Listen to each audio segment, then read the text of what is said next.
ఒరే అల్లుడు ఏం చేస్తున్నావురా? అందరి ఫోన్లు హ్యాక్ చేసేసి మన ఛానల్ కి సబ్స్క్రైబర్లు పెంచేసేలాగా ఎథికల్ హ్యాకింగ్ చేస్తున్నాను మాయా. బానే లేకపోతే ఏంటారు నీ పిచ్చి చేస్తలో ఈడు ఇలాగే మాట్లాడతారు గానీ మీరు సబ్స్క్రైబ్ చేశారనుకోండి మాకు ఇంకొన్ని వీడియోలు చేయడానికి బూస్టప్ వస్తుంది. అంతేకాదు నచ్చిన ఎపిసోడ్ ని ఫ్రెండ్స్ అండ్ ఫ్యామిలీకి షేర్ చేశారనుకోండి మన కంటెంట్ చూసి ఇంకొంతమంది నవ్వుకుంటారు. అలాగే లైక్ కామెంట్ చేశారనుకోండి మీ విలువైన ఫీడ్బ్యాక్ మా దాకా వస్తుంది. మర్చిపోకుండా సబ్స్క్రైబ్ చేయండి. చెప్పేసాను లేరా ఆడియన్స్ సబ్స్క్రైబ్ చేసేస్తారు. మనం వెళ్ళి మంచి వీడియో చూద్దాం పద. అది కదా మాయా ఎథికల్ హ్యాకింగ్. నీ అమ్మా నువ్వు వచ్చాను ఎక్కడి నుంచి వెళ్ళవే? నేను ఎమర్జెన్సీకి నోరు ముంచేలే. ఏట్రా మా ముందు ఎక్స్ట్రా చేస్తున్నావు ఇప్పుడు రా.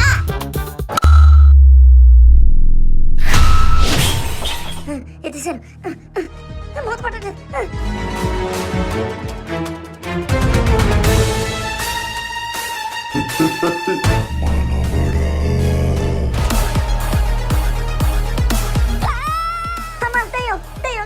వాళ్ళకి కనపడను నిన్ను విడిచిపెట్టను. నా లవర్ని ఎదుగు పెట్టి ఒక్కసారి నాకు చూపించు. గట్టిగా చెప్పరా. నీ లవర్తో నిన్ను కలిపే బాధ్యత నాదే తాతయ్య.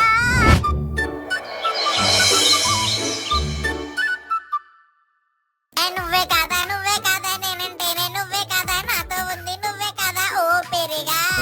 నువ్వే కాదా నేనంటేనే నువ్వే కాదా నువ్వే లేక నాకు ఏమి తోచదుగా. సునీత ఏరా మనవడా, నిన్న నాకిచ్చిన మాట సంగతి మర్చిపోయావా? నువ్వేంటగా మీలాగా ఎక్కడికైనా రావడానికి నాకు బస్సు ఛార్జీలు పాస్పోర్ట్లు అవసరం లేదు కదరా. నువ్వు త్వరగా నన్ను నా లవర్ తో కలిపి ప్రోగ్రాం గురించి ఆలోచించు.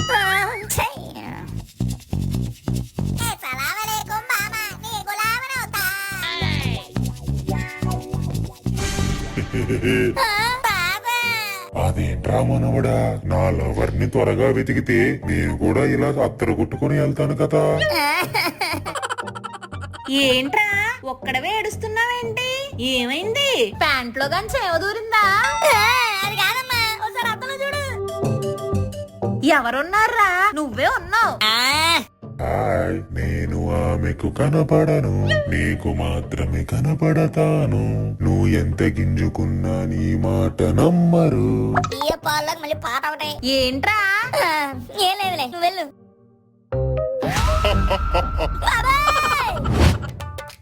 అనోయ్ నూడిల్స్ లో కారం ఎక్కువ మండిపోవాలి. అలాగే చికెన్ కూడా తవ్వకాల్లో బయటపడినట్టు అక్కడక్కడ ఒకటి కాదు ప్రతి స్పూన్ కు ముక్క తగలాలి. ఏంటి మొరా ఆయన ఎత్తలేరా బాబు, నువ్వు వచ్చి కూర్చో. ఒరే పులి, ఈ మధ్య నేటి నువ్వు అన్నట్టుకో తెక్కువ పడిపోతున్నావు. దానికి తోడు మనుషులతో కూడా అస్సలు కలవడం మానేహావు. ఏం చెప్పమంటావు లేరా పండు? ఎప్పట్లో ఏదో సొల్లు కబుర్లు చెప్తావు కదా, చెప్పు. అది కాదురా మా తాత. వద్దులే చెప్పిన సరే నువ్వు సొల్లు అంటావు. పర్లేదురా చెప్పు. మళ్ళీ మాట్లాడుతురు గాని వేడి వేడిగా ఉన్నాయి తినండి బాబు. ఆ సరే.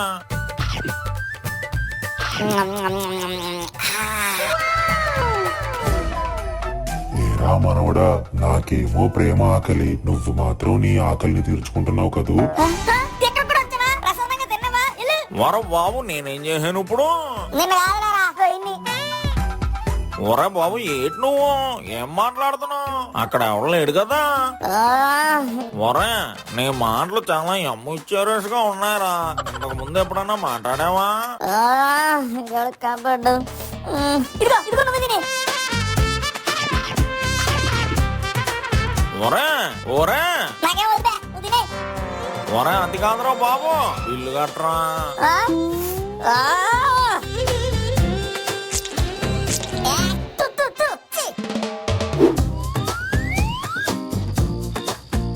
ఇక్కడ కలుద్దామని గంట ముందు చెప్పాను. కొంచెం కూడా టైం పాటించుడి పులి. ప్రేమించేదాకా మా వెనక పడతారు. వన్స్ ప్రేమలో పడ్డాక మేము వీళ్ళ వెనక తిరగాలి. ఎక్కడా లేవు కదా ఇదే టైం. సుని దగ్గర అర్జెంట్కి వెళ్ళిపోవాలి. పులి ఏంటి ఇంత లేటు? ఎప్పటి నుంచి వెయిట్ చేస్తున్నానో తెలుసా?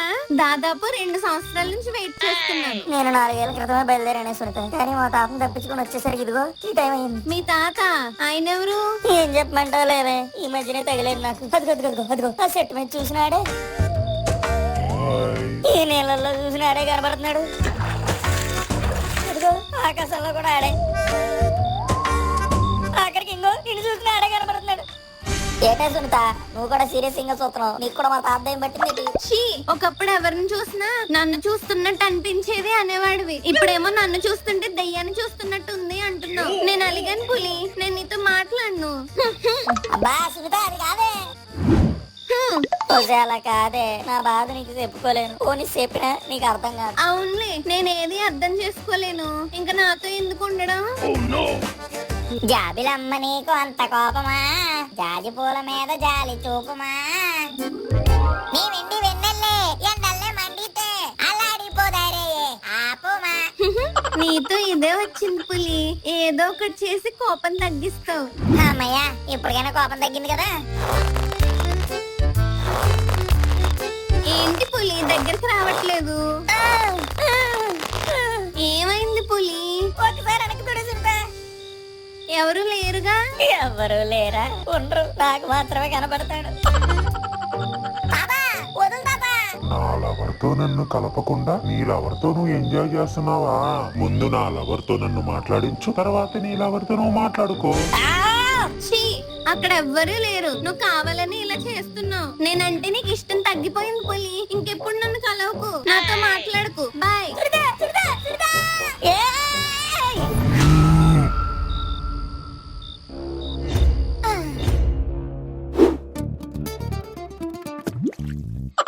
ఒరే అల్లుడు, పొద్దుననగా మొదలు పెట్టావు. బకెట్లు బకెట్లు కన్నీళ్ళు కాలుస్తానే ఉన్నావు. అసలు ఏం జరిగిందో చెప్పరా?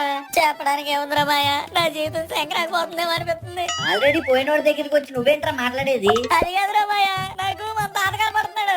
ఒరే, చేసినప్పుడు వడ్డీలు కట్టలేక నాకు మా ముత్తాతకి తాత కనబడుతున్నాడు. నేనెవరికి చెప్పుకోవాలి? నీది వేరు, నాది వేరు మాయ. ఒరే అసలు వేరేటి స్థలమేటి కాండమేటి సరిగ్గా చెప్పరా. ఇదిగో ఇలా చూడు.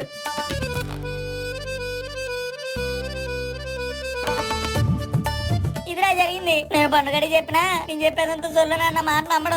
ఎప్పుడు సొల్లు చెప్పాడు, ఒకసారి నిజం చెప్తే మరి ఇలాగే ఉంటది. చూడు మాయ. ఒరే ఒరే, మీరు ఆగండి. అయితే నువ్వు చెప్పేదేంట్రా? మీ తాతకి పెళ్లి చేసేదాకా నిన్ను మీ తాత ప్రశాంతంగా ఉంచడనమాట. అంతేరా మాయ. ఈయనెవరో రాజాసాబులో తాత కంటే భయంకరంగా ఉన్నాడు కదరా. ఇప్పుడు ఆ పారిజాతం కోసం ఎక్కడ నెతకాలి? మీరెక్కడా వెతకక్కర్లేదు. తాత వచ్చాడే, ఎక్కడెక్కడో ఉన్నాడే తాత. రే మనవడా, ఇక్కడ ఇక్కడ.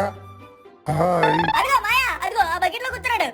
నేను ఇక్కడ ఉన్నా, మాకు విజువల్ కట్ట కదా. అదేదో పూర్తిగా వినేసి వీరబాబు కొట్టి దగ్గరికి వచ్చే నేను పండుగాడు ఓ గోలీ సోడా తాగుతూ ఉంటాం. రారా పండు. ఆ సరేమా. చెప్పు తాత. అవురా అమ్మకు చెల్ల, ఆలకించి నమ్మడమెల్ల, అంత వింతగాదల్లో ఆనందలీల. చెప్పమంటే పాడుతున్నారేటి? రీసెంట్ గా వచ్చిన సింగి గీతం సినిమా చూసేడేటి? నేను ఇలా పాడుకుంటూ అడవుల్లో బర్రెలు మేపుకుంటూ ఉండేవాడిని. ఎర్ర చీరతో 2 బుజ్జి బుజ్జి మేక పిల్లలు తీసుకొని నా పారిజాతం కూడా అదే అడవికి వచ్చేది. మేకలు బర్రెలు తిన్నవి నెమరేసుకుంటూ ఉండేవి. మరి మీరు? మేమిద్దరమేమో మామిడి చెట్టు కింద కూర్చొని కబుర్లు చెప్పుకుంటూ ఉండేవాళ్ళం. అప్పుడే పూసిన మామిడి పిందోటే మీ ఇద్దరి మధ్యలో పడింది. మీరో పక్క ఆవిడో పక్క. కోరికేరా? అరే నీకెలా తెలుసురా మనోడా? సినిమాలు చూసే ప్రతి ఒక్కరికి తెలుస్తుంది. ఎందుకల్లా ఇక్కడ చెప్తాదా? అప్పట్లో మనం టూడీపురంలో ఉండేవాళ్ళం కాదురా. మరి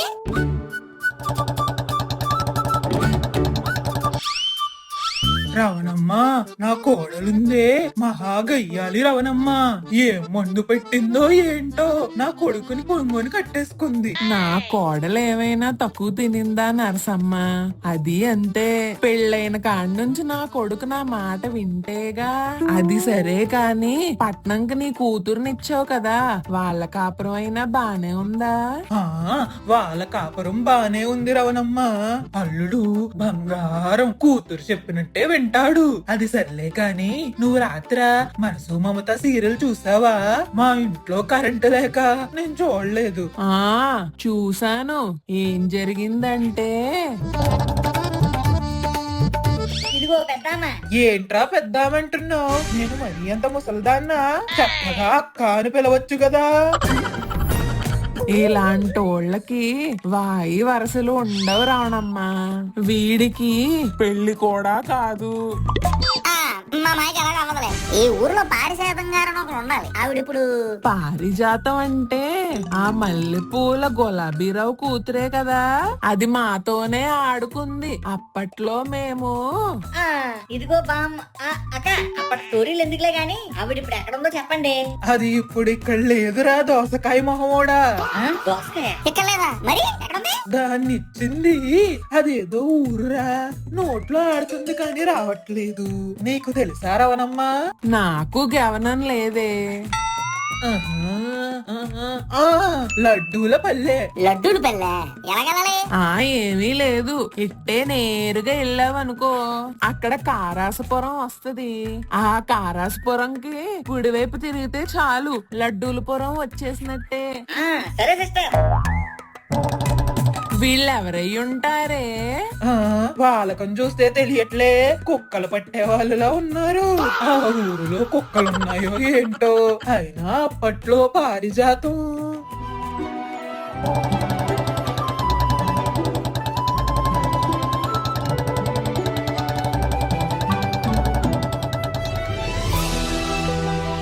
పారిజాతం గారు,